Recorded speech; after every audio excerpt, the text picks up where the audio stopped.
हाजी जी, एक शिकायत से मैं शुरू करना चाहता हूं। आप मुझे यहां बुला लेते हो, आधे घंटे के लिए, 1 घंटे के लिए बुला देते हो, मगर 1-2 दिन के लिए कभी यहां नहीं बुलाते हो मुझे। और तो मैं चाहता हूं कि आप मुझे यहां बुलाओ तो 2-3 दिन के लिए बुलाओ। फिर एक और बात, आपने यहां पे टेबल पर अखरोट रखा, काजू रखा, किशमिश रखा, मगर ये सोपोर का सेब नहीं रखा आपने। और मामला इसी का है, मेन मामला इसी का है। इस सेब को पूरी दुनिया में पहुंचाना है, अमेरिका में पहुंचाना है, जापान में पहुंचाना है, चाइना में पहुंचाना है। ये आप लोगों की मेहनत है, इसमें सोपोर की जनता की मेहनत है और इसी में आपका भविष्य है। और मैं चाहता हूं कि ये सिर्फ हमारे देश में नहीं, मगर ये पूरी दुनिया में पहुंचे। आजकल अमेरिकन सेब हमारे देश में खाया जाता है। मैं चाहता हूं कि ये सेब अमेरिका में खाया जाए। जब भी सेब खाया जाए, लोग कहें कि हां भैया, ये सोपोर का सेब जम्मू कश्मीर से आया है। सबसे पहली बात, शायद सबसे जरूरी बात, आपकी स्टेटहुड की है।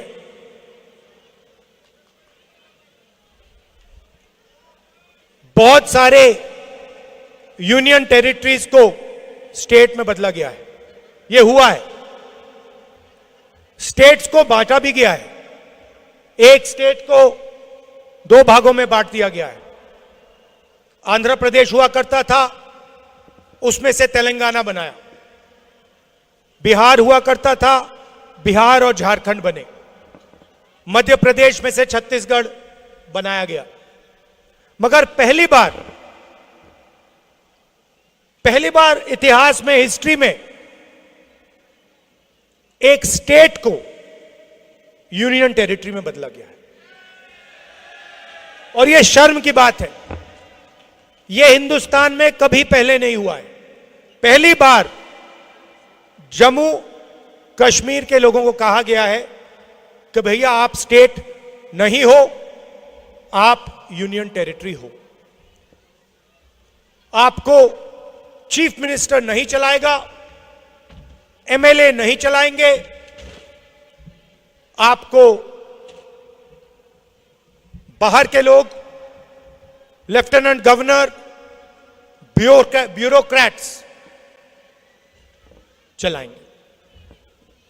हम चाहते थे कि चुनाव से पहले आपको आपका स्टेटहुड वापस दिया जाए। और जम्मू कश्मीर के सब लोग ये चाहते हैं, सब लोग ये चाहते थे कि स्टेटहुड हमें पहले वापस मिले और उसके बाद चुनाव हो।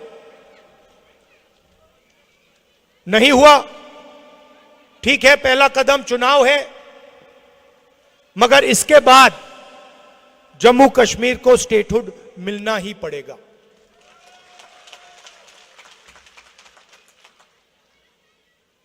अगर नरेंद्र मोदी जी स्टेटहुड नहीं देंगे तो इंडिया गठबंधन उन पर पूरा दबाव डालेगा, प्रेशर डालेगा, पार्लियामेंट में प्रेशर डालेंगे कि जम्मू कश्मीर को स्टेटहुड वापस दो। और अगर इन्होंने नहीं किया तो जैसे ही इंडिया गठबंधन की सरकार दिल्ली में आएगी, हम आपको आपका स्टेटहुड दे देंगे। अगर इस सेब को अमेरिका में, जापान में पहुंचाना है तो पहला कदम आपको स्टेटहुड देना है, उसके बिना नहीं हो सकता। दिल्ली में जो सरकार है वो 2-3 अरबपतियों की सरकार है। यहां जो आपको सही दाम नहीं मिल रहा है, हिमाचल प्रदेश में भी सेब के किसानों को सही दाम नहीं मिलता है। उसका कारण अदानी है। नरेंद्र मोदी जी की सरकार 10-15 अरबपतियों के लिए काम करती है। जो भी वो करते हैं 10-15 लोगों के लिए करते हैं। एयरपोर्ट्स, पोर्ट्स, इंफ्रास्ट्रक्चर, सारा का सारा ये 2-3 लोगों को देते हैं और ये 2-3 लोग इनकी मार्केटिंग करते हैं। नोटबंदी की, गलत जीएसटी लागू की, जो छोटे बिजनेसेस हैं, यहां के जो लोकल बिजनेसेस हैं, सेब का जो बिजनेस चलाते हैं, इन सब को नोटबंदी और जीएसटी ने खत्म किया है। गलत जीएसटी ने छोटे बिजनेसेस को खत्म कर दिया है और आज यह हालत है कि पूरे देश में युवाओं को रोजगार नहीं मिल सकता। जम्मू कश्मीर की हालत आप जानते हो। यहां पे बड़ी बड़ी बातें होती हैं, मगर अगर जम्मू कश्मीर का युवा रोजगार चाहता है उसको नहीं मिल सकता है। अगर वो एंटरप्रेन्योर है, छोटा बिजनेस चलाता है, मिडिल साइज बिजनेस चलाता है, हैंडीक्राफ्ट्स का काम करता है, तो बैंक के दरवाजे उसके लिए बंद हैं, टेक्निकल सपोर्ट नहीं है। पूरा का पूरा सिस्टम 10-15 अरबपतियों की मदद करने में लगा हुआ है। जीएसटी में आप पैसा देते हो, जितना पैसा आप देते हो हिंदुस्तान के गरीब लोग देते हैं, उतना ही पैसा अदानी देता है। अगर आप शर्ट के लिए 18% देते हो तो अदानी भी उसी शर्ट के लिए 18% देता है। जितना जीएसटी गरीब व्यक्ति देता है उतना अरबपति देता है। महंगाई बढ़ती रहती है, कर्जा माफ होता है तो अरबपतियों का होता है। 16 लाख करोड़ रुपए नरेंद्र मोदी जी ने 20-25 लोगों के माफ किए, मगर किसान हो, मजदूर हो, छोटा व्यापारी हो, कॉलेज स्टूडेंट हो, इनका कर्जा कभी माफ नहीं होता है। यही फर्क है हम में और उनमें। यहां पे उन्होंने हाई टेक्नोलॉजी की बात की, स्मार्ट मीटर लगा दिया। पहला काम हमारी सरकार करेगी, ये स्मार्ट मीटर है उसको निकाल देंगे, खत्म कर देंगे। और जहां भी ये जाते हैं, जहां भी ये जाते हैं, भाई को भाई से लड़ा देते हैं। एक धर्म को दूसरे धर्म से लड़ाएंगे, एक भाषा को दूसरी भाषा से लड़ा देंगे, एक जात को दूसरी जात से लड़ा देंगे। नफरत और हिंसा की इनकी विचारधारा है और इन्होंने ये पूरे देश में फैला दिया है। पूरे देश में नफरत फैलाई है और इसीलिए कन्याकुमारी से लेकर जम्मू कश्मीर तक हमने पैदल यात्रा की और हमने उनसे कहा, देखिए आप अगर नफरत का बाजार खोल सकते हो तो हम मोहब्बत की दुकान भी खोल सकते हैं। अगर आप नफरत फैला सकते हो तो हम मोहब्बत फैला सकते हैं।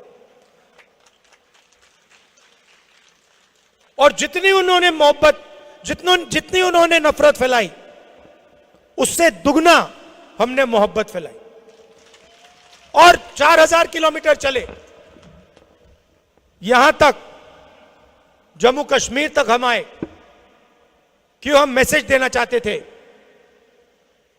यह भाईचारे का, मोहब्बत का देश है, यह सब लोगों का देश है, इसमें सबकी रिस्पेक्ट होनी चाहिए, सबकी इज्जत होनी चाहिए, भाईचारा होना चाहिए, शांति होनी चाहिए। यही मैसेज था भारत जोड़ो यात्रा का।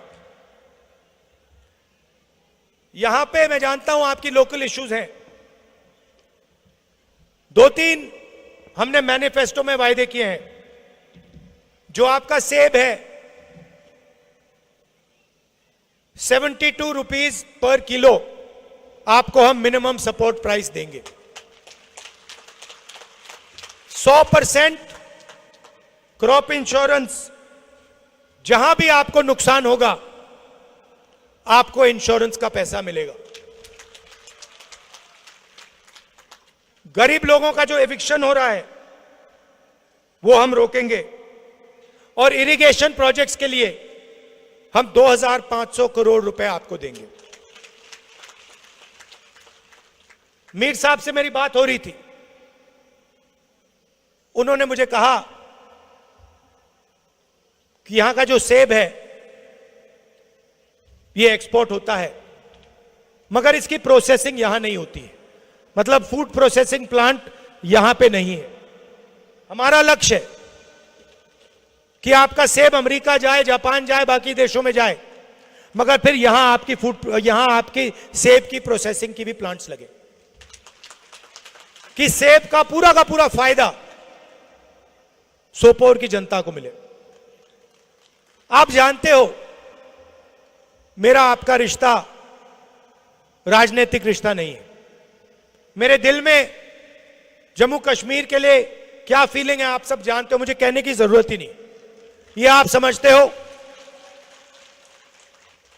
ये खून का रिश्ता है, बहुत पुराना रिश्ता है, मोहब्बत का रिश्ता है, और आप जानते हो जब भी मेरी जरूरत है, चाहे सेब की बात हो, स्मार्ट मीटर्स की बात हो, किसानों की बात हो, जब भी आपको मेरी जरूरत होगी आपको सिर्फ बुलाना है, मैं यहां हाजिर हो जाऊंगा। और ये मैं दिल से कह रहा हूं, आप ट्राई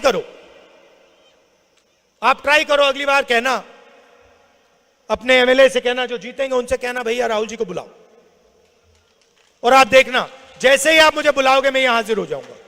और अगली बार बुलाओगे तो भैया आधे घंटे के लिए मत बुलाना, कम से कम 1-2 दिन के लिए बुलाना, गहराई में मुझे यहां समझाओ क्या हो रहा है।